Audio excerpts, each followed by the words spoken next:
Good afternoon, everyone. Buenas tardes a todos. This is a bittersweet afternoon because we are doing our final cafecito here with our Latinx Ed fellows to wrap up this first cohort, but also to wrap up what's been a challenging, but certainly a full 2021. Super excited to be having this conversation with Amanda and Jose. I'm so excited for y'all to meet them and to talk about mental health and trauma in our community. It's a conversation that's really taken off over the last year and a half as COVID has impacted all of our lives, and as we all feel the impacts of what social isolation, trauma, and so many other issues, and how that impacts us and our families and our communities. So really excited to be talking to both folks here about this topic and to really dive into a really rich conversation to wrap up the year. Y'all know me, I'm Ricky Hurtado, co-founder of LatinxEd and our director of advancement, and really excited for y'all to meet Jose and Amanda today. So I want to turn it over to y'all for brief introductions here. I want to hear a little bit about your story as everybody else does, your names, your roles, your backgrounds, but really, how did your story lead you to do the work that you're doing today?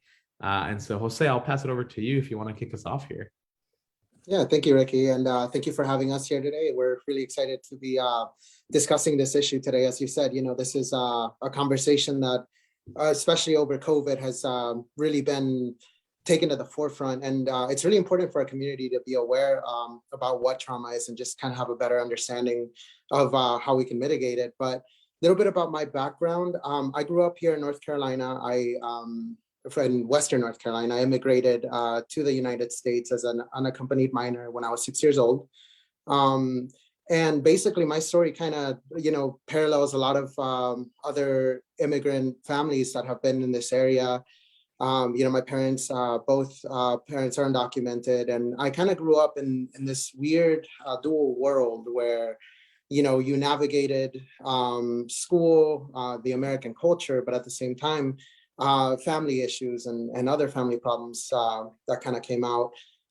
So growing up here, one of my really biggest aspirations was to be able to go to college and be able to attain higher education. So when I started here in second grade, that was kind of my goal. And the closer I got to my graduation date, I realized that I was in a very different position than all my other peers. I was a DACA recipient back in 2016. I first was granted DACA under Obama's presidency. And although that did open some extra opportunities and doors, that allowed me to have a social security card and an employment authorization document, it still left me very limited to the things that were available in terms of education.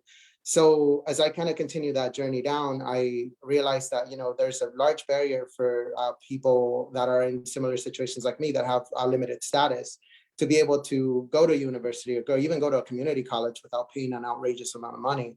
Luckily, through both grants, through my own community, I was able to do 2 years at a community college and transfer to a 4-year university here in Western North Carolina at Western Carolina University.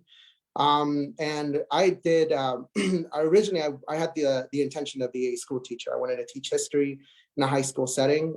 I've always viewed education as a very important piece in our community, and I wanted to represent our community by being a Latino teacher. But as I got into my internship experience, I realized that although I loved teaching and I thought it was a great experience, it wasn't necessarily what my heart was called for. Luckily, I found an opportunity here with the Alliance, the organization that I currently work for, to provide advocacy to victims of crime, particularly those who have been victims of domestic violence and sexual assault.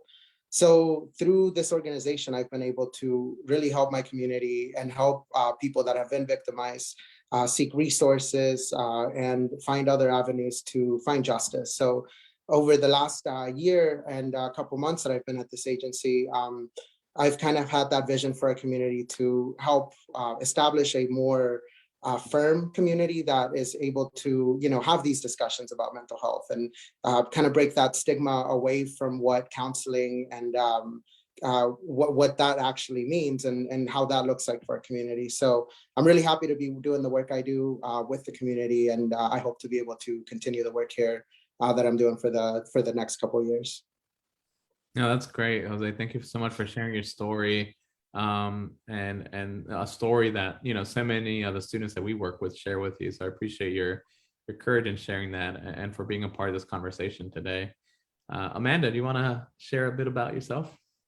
Yes, so my name is Amanda, and I am the executive director and founder of LatinxEd, which is a mental health organization in Greensboro, North Carolina.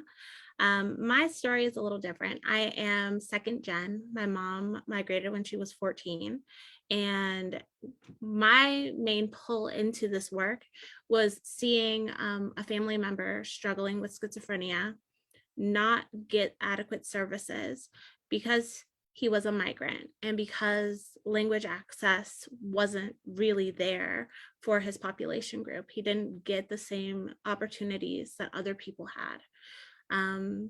He sadly passed when he was 40, and that really marked me and kind of made me go down the path of community organizing. And through macro social work, I kind of found my calling in like individual counseling. And my whole journey and my whole mission is to help people who don't have regular access to care have access to high quality healthcare and really start healing some of those wounds that are intergenerational. Family members have stuff from their home country traumas, then we have migratory trauma, then we have all this other stuff, and then we wonder why we don't have the best parenting tools, why children are suffering with depression, going to school, not really having the greatest outcomes. And that's kind of why I do this work in the way that I'm able to just put mi granito ahí. Oh, I love that. I love that. And I'm excited to sort of unpack. You just threw a lot at us. And I'm excited to unpack so much of that because it's something that we're not aware of growing up, right? And it's something that some of us still aren't aware of around how intergenerational trauma impacts us and what that does for our kids' future and their own educational outcomes.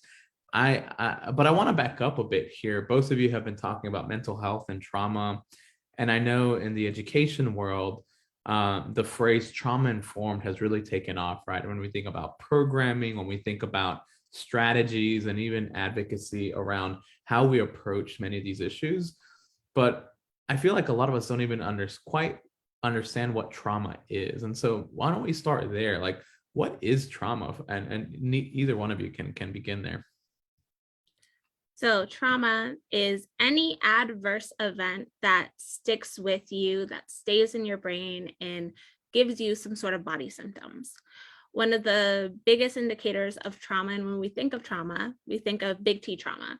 I migrated to the US, I was detained, I had this sort of shootout happen at my house, victim of domestic violence, like those big events.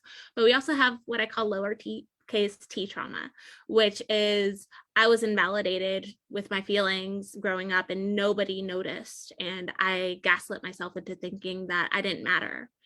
I was invalidated if I got a grade lower than a C, and I would be kind of ostracized by my family.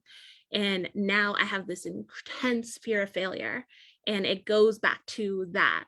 It's a lowercase T trauma, but it's still trauma. It's still something that deeply affects you and it ripples out. I like to think of that broad example because we don't really think about it. We think, oh, well, kids are kids, or, oh, well, they got this bad grade, or they have this thing going on. We don't think of the ripple effect. And the biggest indicator of having a trauma diagnosis, a PTSD diagnosis, is the way that family members and cared loved ones react to that adverse event, not necessarily the event itself. That's so interesting. That's so interesting. Jose, I don't know if you had anything to add to anything that Amanda just shared. No, I mean, and my realm with working with particularly people that have been traumatized or have been victimized through domestic violence or sexual assault. these things are just compounded to also their migratory trauma, as Amanda said. So those are, considerations. And when you talk about trauma informed, of being aware that, yeah, the victimization that occurred within the scope of how we work with our clients is important, but also taking into consideration what your migratory story might be like. Did you experience violence at the border? Or what did that journey look like to get here? So those are considerations that we also make in talking about the trauma informed. Yeah, some of those big T traumas that Amanda was talking about. I've never heard it described that way. So I think that helps me, even as someone who's still learning in this space, think about, we think about the big events, right? The big traumatic events, which are a little easier to identify, but the little events are not little in terms of significance, but the little T's, right, still show up pretty significantly in people's lives. And I think it's important to think about those as well. I wanted to talk about another term that we often hear a lot. We talk about trauma informed, but we also talk a lot about healing, right? The importance of healing. And it's become a bit of a buzzword, I feel like, especially among a new generation of folks that are more attuned to their mental health and talk about healing. But there's the other side of that coin where people sometimes are like, well, what the heck does that even mean, right? And so can y'all talk to us about a little bit about the importance of healing or processing trauma, and what happens when you don't process trauma? So what I like to think of is that unprocessed trauma, it just like lives in your prefrontal cortex. That place where short-term memory lives, that's where it lives. So if you imagine a waiting room and you have just a really annoying family that's just yelling and wanting to be taken care of and wanting to be seen, and then you have all of the other patients, all of the other people waiting, that trauma is that annoying family was really loud. Mm-hmm. And it just keeps coming up and coming up and coming up, but they refuse to be seen. You refuse, I don't want to deal with you. And then they stay in that waiting room. We have to process and metabolize that trauma so that we can heal. And oftentimes in our community, we don't do that. We say like, yo me puedo aguantar todo lo que la vida me da, right? Like I can just hold on to it, no pasa nada, like this little event or this other thing, I'm strong enough, I can handle it. Yes, you are. And that's a message to everyone listening. Yes, you are strong enough to handle it. Do you have to? Because it becomes a choice. And that's where that word healing really comes into play for me. Healing is choosing to actually look at what is there, process it, go through the pain of it, because it's painful. That's why we don't want to see it, and work through. Now that's kind of like the brain and the physical stuff that we see. But Jose, you have a better understanding of what it actually looks like on the ground with people. What does it look like? Well, and I think the importance of processing that trauma, and what kind of to what Amanda was saying, is bottom line, is understanding what's going on there. And and I agree with Amanda what she said of, you can handle it. We have this tendency to just kind of think of things like, oh, I'm just going to put that behind me, right? Like not kind of, it already happened, I'm not going to deal with it. But sometimes that's where a lot of our kind of patterns that we follow in our behaviors, because of trauma, are tied to what we left behind. So if we never really process what we did when we left behind, and Amanda's got a great metaphor of tripping over the things that we sweep under the rug. So, if we don't fully understand the actions or why we did what we did in the past, moving forward, it's going to be a little bit more difficult with carrying that baggage. I feel like I need to pay off for this therapy session, because I got my own questions now for me. I'm like, forget that we're on live. I was like, we need to talk. No, that's really helpful to think about in that way, right? Through those metaphors and what it means to process and not process trauma. What does this look like in having these conversations with families? I'm really curious, because I struggle with this, right? This immigrant mentality of, we get the job done, like you just said, Amanda, like, we're strong enough to handle it, right? And sort of this mindset that has become a trope of sorts in the US, especially, right? That just like you just put your head down and you grind to the American dream. Yes, that can be true. And like what sacrifices are you making to your own health, either physical or mental, that leads you down that journey? So like, yeah, I'm just curious how, like, in your own even personal lives or professional lives, like, what does it sound like to have these conversations with like mom and dad, tío y tía, and folks that are just like, no, this is just who I am. Well, Ricky, you said mental health, mentally and physically, and it's the same thing, because whatever you do not deal with up here will manifest in your body. I have worked with people who thought they were having a heart attack, and it was really a panic attack. Wow. There are so many people who get admitted to the emergency room in our community specifically that think that they are dying because they have some trauma response, some trigger, and they just can't anymore. Ese gota que derramó el vaso de mar, we're done. And it is so interesting to notice, because I get buy-in from my clients when I say, do you have pain right here, the back of your neck and la nuca? What about in your back? Do you feel some tension? Let's do a body scan and like tense up your muscles and relax them, because I bet you have been physically kind of holding all of that trauma in, just like this, kind of turning into a turtle, and you haven't realized it. And once we relax our bodies a little bit, they're like, I had no idea I was tense like that. How did you know that? And I'm like, well, that is what trauma does. Trauma is like you had an earthquake come through your life, you were perfectly fine, and now we're in this aftermath of, there's some things that are turned over, there's some things that were not stable to begin with, and now we have to rebuild. Process of therapy is rebuilding, because you were never really broken. You had some event that shook stuff up in your life. And when people say like, salud mental, eso es para locos. No, it is for everyone. It just looks a little bit more dramatic when you have a bigger diagnosis. But if you have a lot of lowercase t traumas, you don't have to just survive in life, you can thrive. And that shift in perspective has been really helpful for the people I work with, because it's just like turning on a light. Like, oh, I could have done that for so long. I was just afraid, because there's comfort in what we already know. There's comfort in pain.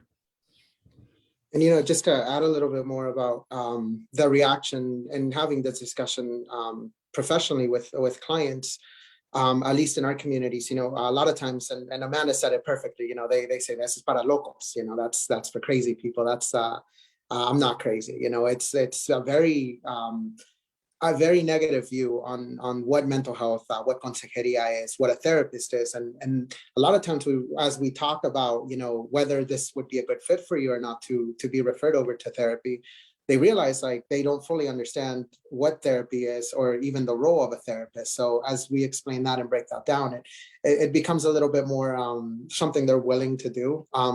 A lot of the clients that we've had, at first, it's kind of been a mixture of like, they're very hesitant towards doing it. And once they get into it, they're like, oh my God, this is incredible. I can't believe I haven't been doing this. But on the flip side of that, we also have seen community members that, they'll start it, they're very kind of hesitant about it, but then they'll just kind of drop off and not continue to do it. And sometimes, they cite either their own family members kind of targeting them for going to therapy and saying like, like I can't do this anymore because my family's like judging me. We've heard religious and community members also kind of stigmatize therapy and as they process through that trauma. So there's definitely within our community, there's still quite a bit of misunderstanding about what anxiety is and what therapy is. And personally, from my own experience, I remember the first time I had a panic attack, and then I was pretty young. I was very uninformed about what therapy, what mental health was, and as Amanda said, I felt like I was having a heart attack, and it was like just so off-putting. And once I came to realize that this was all just things and stress coming from my head, it was a big relief to me knowing that my physical health had not been compromised, but instead I had other issues that I had to, work through. So it was very empowering. No, thank you. Thank you for sharing that. That is sort of very real ways in which this conversation goes, right? With folks that we work with or even in our personal lives. I sort of want to stay on this topic around how trauma shows up in our home and our community, right? You've talked a little bit about this already, Amanda, but can you talk a little bit more about sort of what factors may increase mental health symptoms? So some of the factors that can increase mental health symptoms is if we have like a history of just trauma from family members, because unhealed people raising other people, they're likely to be just kind of gifted a lot of that same pain. And then on kind of the nerdy neurobiology of it all, we have epigenetics at play, right? We carry trauma for two generations back. So what your mother was experiencing while you were in utero, your body has all of that in its DNA. So you have a predisposition because your body is just so perfect that it prepared you for the world that is outside. And then we have other factors of like, who do you live with? What is your socioeconomic status? What is your migratory status? All of these different factors that play a huge role in your ability to have access to certain care, to be able to feel safe. Hmm. That's great. That's great. And so knowing that, sort of knowing what other sort of factors may impact, how we deal with mental health here, what are ways that we can minimize sort of the impact of all those things that we're carrying, right? Like all that stuff. So some of the ways that we can mitigate some of that is going to therapy, getting some help, getting some professional guidance. But then also just taking some time with breath work, being able to meditate, being able to, or if meditation is not your jam, being able to use your religion to find some peace and do some rosary beads while doing some deep breathing exercises. Being able to lean on your community, finding people who support you to listen and to really support you without judgment. A lot of that helps mitigate the damaging effects because oftentimes people suffer in silence. And when we suffer in silence, it only gets bigger. Wow. And one of the in one of our discussions, one of the things that we realized too about our community is the conversation around self-care and hobbies. And one of the things that we notice in talking with our community members out here, and I don't know if Amanda, you've had the similar experience with clients of, when you talk to them about what their practices are for self-care, aside from the community and aside from a religious kind of self-care that they may, or therapy that they may engage in, it seems like a lot of times, our community is so focused on work that there's very little outlets to kind of relieve stress through self-care, whether it be through artistic means, through music or through dance even. I mean, I know a lot of our families love to, go to el baile. And I mean, that is self-care. That is a moment that you can take for yourself to do something that makes you happy. But I feel like we need to also kind of promote that a little bit more, to encourage our families to take on hobbies, to take on, take family walks, or, pick up an instrument or something like that. Those are, proven ways to be able to deal with that anxiety and trauma. Another thing that it would be remiss to not mention is the ways that we try to treat our traumas, treat our pain that are not helpful. So for some people, that is engaging in substance use or escapism in various different forms. There's a lot of ways that people try to escape their reality that actually causes more harm than good, that just warrants a space, because oftentimes it is an issue, but it is also a symptom of something else. No, that's powerful. That's powerful. I think a lot of folks are probably hearing this and feeling really seen, because I know I'm feeling a bit seen here. So as we think about how this shows up in our lives, right? We had a question on Facebook that I want to insert here because it's relevant to this conversation. We've been talking about therapy, sort of self-care and measures to make sure we're taking care of our mental health and processing our trauma and healing. How have you run into occasions where the clients or family members or someone in your life doesn't agree or is really resistant to sort of this conversation? Silly question. I'm sure you've seen it, right? But All the how do time. you how do Yeah. you how do you how do you deal with it? Like, what's your first step? And I guess it's a bit of a persuasion conversation, right? But like, how do y'all handle those situations? Because I know a lot of us are sort of thinking about, well, how do you have these conversations with people that we love in our lives, you know? I say through non-judgment, because everyone is where they are in their stages of change. Being able to say, hey, like, if this isn't where you are, it's hard to speak butterfly to caterpillar people. If you have not gone through a transformation and you are trying to say, hey, do this, engage in this thing, go fly. Can't tell a caterpillar to fly. So being able to really just come back to being like, hey, would you want to do this? And not pushing it, but saying, hey, these are options that are available. Mm-hmm. Mm-hmm. No, that's Yeah, great. Go ahead.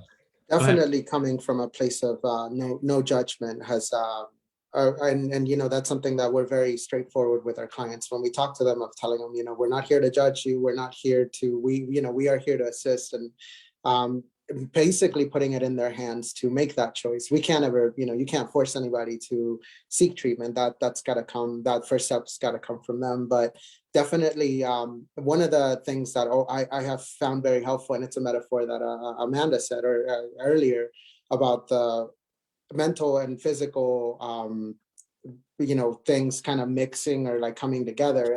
And we always put that perspective to our clients, of telling them, like, you know, if you had a broken arm, you'd go to the doctor. If you're struggling with some issue, and you know, that is not physical, that is more, you know, mental, there are people that specialize in that can help you navigate through that. And usually having that discussion and having them understand how, you know, these things do correlate, and it's not this crazy science. Yeah. People seem to be pretty open about that, or pretty receptive to that. No, that's real. That's real.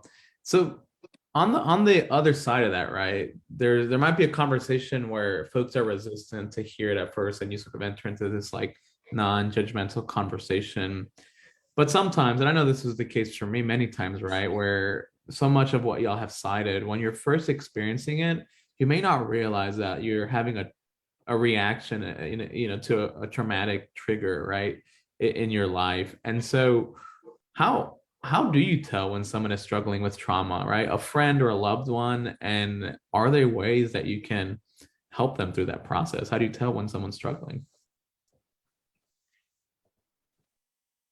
I would say a lot of times just checking in and seeing, where are you, checking in with what's going on, and just providing that open, safe space. Because oftentimes, like, we know when something's off. However, in our community, like, somos tercos, like, no, I don't have a problem. I know for me personally, I'm just like, oh yeah, no, that's not a thing. Whatever that is, no. Anxiety, what are you talking about? That's not a thing. Until I realized that, oh, okay, yeah, maybe it is. Maybe I had something that I was struggling with.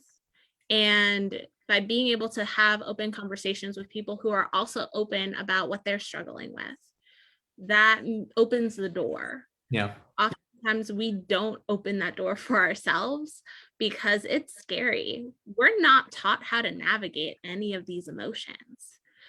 To put it very plainly, oftentimes my first session with clients is, what feelings do you know? Mm.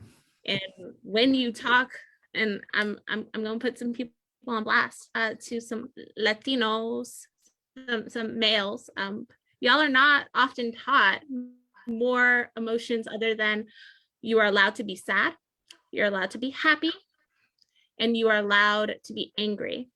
And the sadness you're only allowed to really feel if there is a big event that is allowed to be a sad event. So if somebody dies, that's when you're allowed to be sad. Or if you are drunk, that is when you're allowed to be sad. Outside of that, you only get 2 emotions. Of course, you have no ability to articulate anything because that's what you were taught. And then as an adult, you have to learn all of the other hundreds of emotions. My goodness. No, that's fair. Is that true for some of the work that you're doing, Jose? Is this sort of how, like, you've seen a bit, an ability to identify trauma in someone that's struggling? Well, and to that point as well, I think it's definitely hard to be able to identify, just from a conversation, somebody that is going through trauma or experiencing any kind of mental health issue. That's why, one of the kind of key takeaways from today, I would say is, if this is the kind of work that you're interested in, or this is kind of a role that you want to play in your community, is being somebody that is, non-judgmental and a safe space that somebody can reach out to talk to. I've definitely had clients before call me and crying and upset and telling me, about something crazy that I can't be of assistance. Like, I can't provide any service for that particular issue, but they tell me, like, thank you for listening. Like, that's really what I needed. And again, it goes back to just being an open ear and just making it about them and helping them just kind of go through everything and try to be as positive as you can and how you interact with them, instead of like bringing them down, which I know it's very easy to do. And growing up in the Latino community, I know it's always easy to just go, like, disregard whatever issue, as small or big as it may be, that's impacting that person in a particular way. So if they're reaching out to you and wanting to express these things, like, just listen, it's not going to hurt you. Also, maybe don't like throw all your opinions and thoughts at it. Like, just be like reflective listening. It's a great tool. It's a great practice to do with people that are that want to open up to you. But it's definitely a slow kind of trust building thing that we have with our clients. And the more we work with them, the more they're willing to kind of open up about certain things. But as far as identifying it, it's really tough. And the population that we work in particular, like, we almost just kind of always have to assume, that there is some either generational trauma or migratory trauma that they're experiencing, since our program is mainly serving immigrant victims.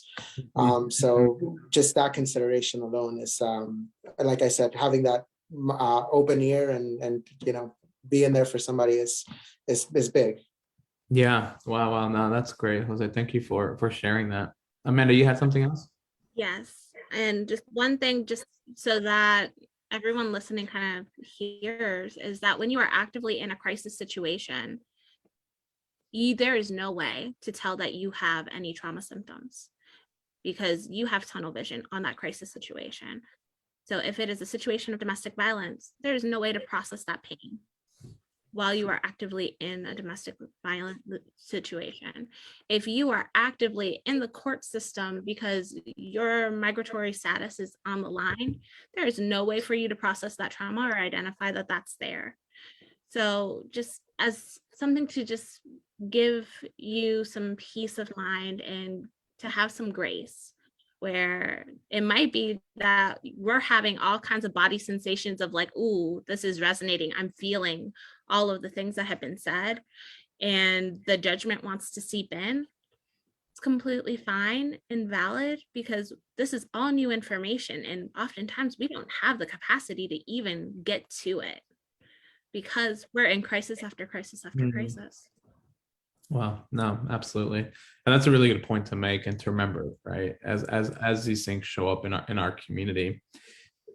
I wanted to wrap here with another question, and would love to invite folks that are watching on Facebook. If you have a question, feel free to drop it in the chat now as we begin to wrap up here, and we'd love to get it in as part of this conversation. But we did have one more question that came through already around the conversation that we're having around mental health and trauma, but also the specific context environment of education, like schools.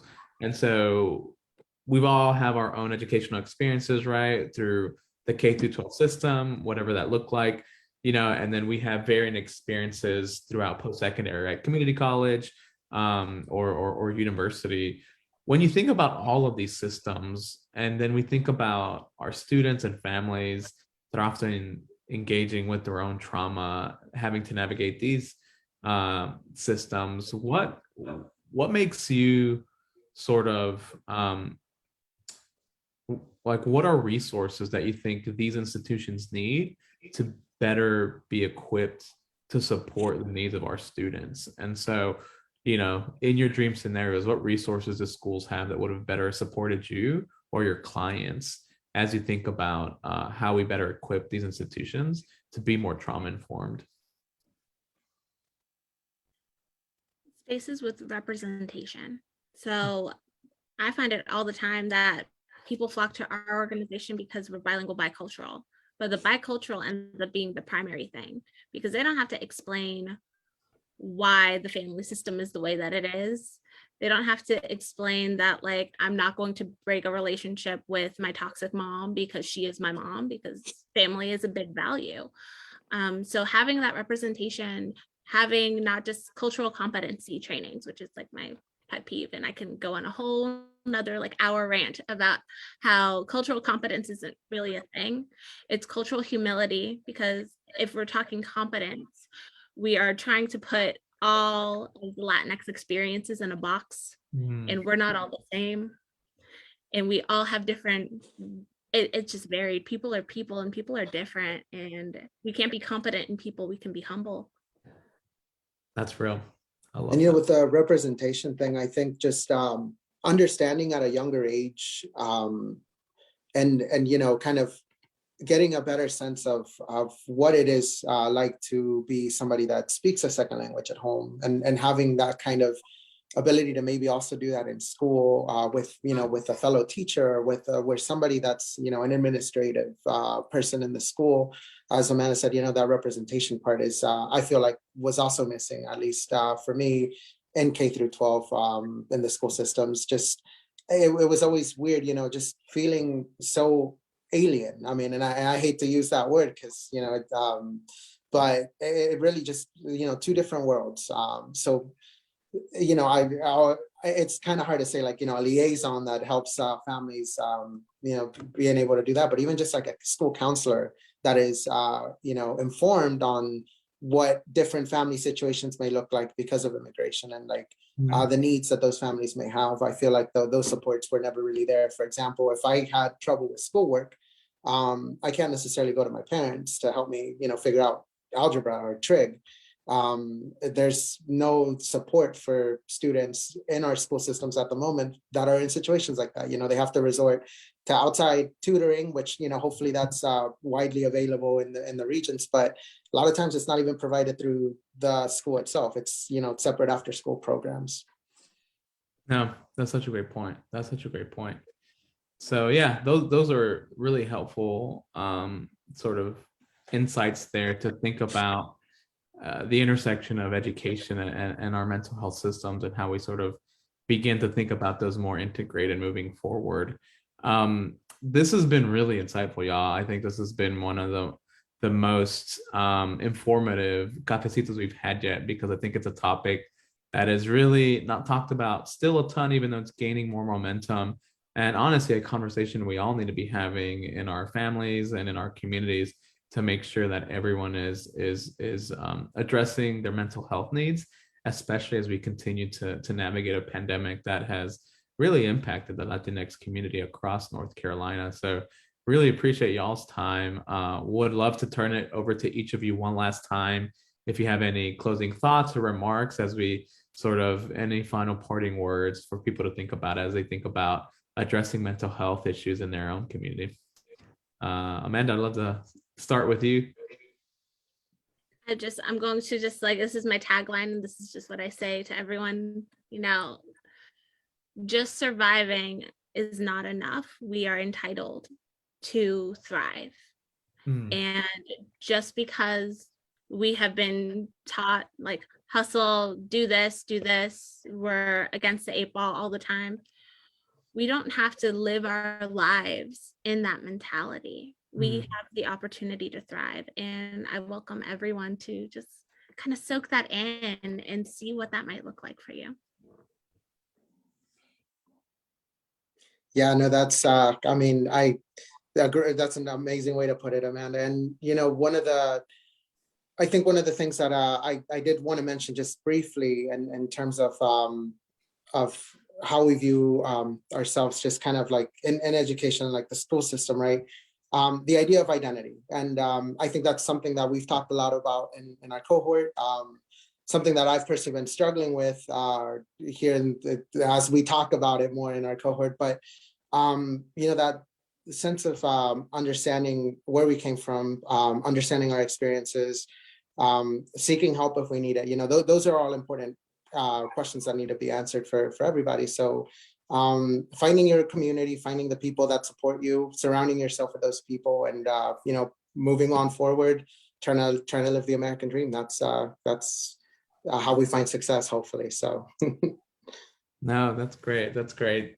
Jose, Amanda, thank you so much for your time and for your wisdom and for your service in our community. I think North Carolina's both or is very lucky to have both of you here, not just providing your knowledge, but also serving communities in a wide of different ways. And so excited to continue building together and making sure that we're addressing this big topic that we need to continue talking about in North Carolina. So thank you all so much for wrapping up this wonderful Cafecito series these last few months. And this was quite the way to go. So thank you all so much.